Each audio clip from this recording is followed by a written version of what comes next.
it feels very eerie because people are fearful. Losing jobs and just everything's shutting down. It's really crazy. It's quite sad, to have to say goodbye to these people that you've been in school for 3-4 years. Now not having the contacts with others, it gets into a lonely place. That's the best way that I can say that.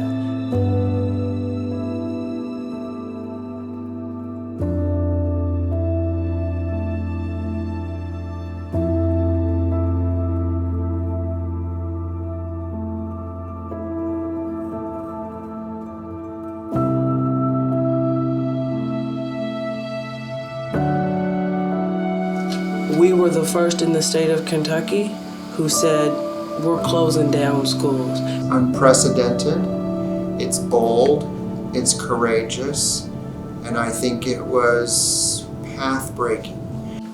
The real catastrophe for us would be if we got 1 or 2 people sick, whether it's from this or just the flu. We're in big trouble. We looked at the population in which we serve and we all came together and said this would be the best thing to do. We're able to put the interests of the students and the faculty and staff ahead of finances here. But we built in enough safety nets and insurance structures into our finances, so that didn't have to be a big factor for us. Is it discomforting? Is it inconveniencing some folks? But we wanted to at least keep everybody safe. The very next day I was walking around early in the morning on campus like I usually do, wondering, was this really necessary? Was this the right thing to do? Yeah, we were early, but we were right.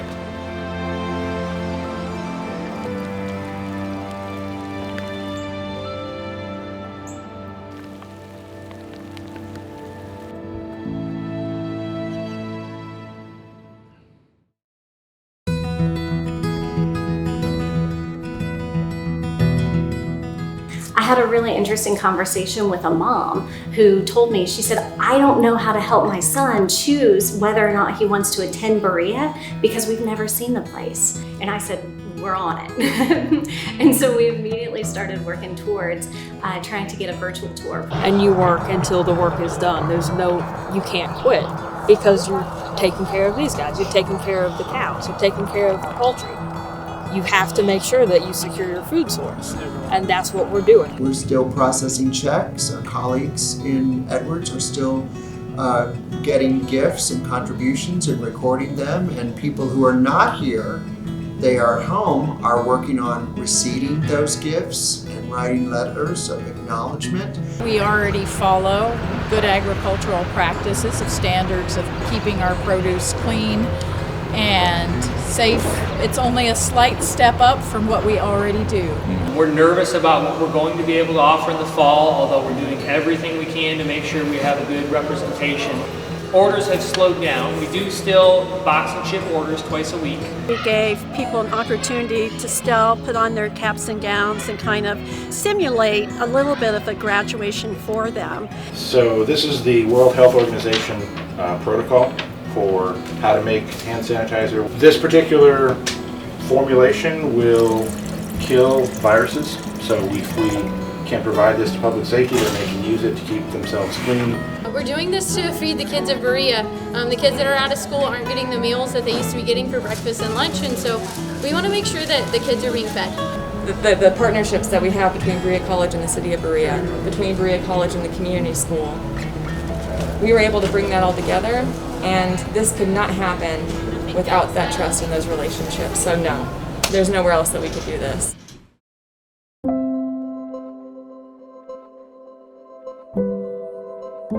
I hope the people watching this in the future will be prepared and they will press their governments for action. One thing that, a state of confusion can cause is you to rethink things. That allows for us to have prosperous communities that use our local resources, employ our local people, and give our local place a sense of importance. I hope that people see that we kept doing creative work. I hope that people see that it was a hopeful place. It was a place with a lot of dynamism. It was a place that was still moving forward. I believe we will be allowed to bring students back. whether we can bring them all back at the end of August or in groups. I think we will be operating like a normal college with all kinds of safeguards built in, asking each other, requiring each other to the extent that we can to follow these rules to keep us all safe. Make time for all of your loved ones, that's your family, your friends, even your co-workers, and stop all of this busyness, because really at the end of the day, all that stuff that we thought was important last week or 2 weeks ago, well, it ain't important now. And yes, I said ain't. It ain't important now.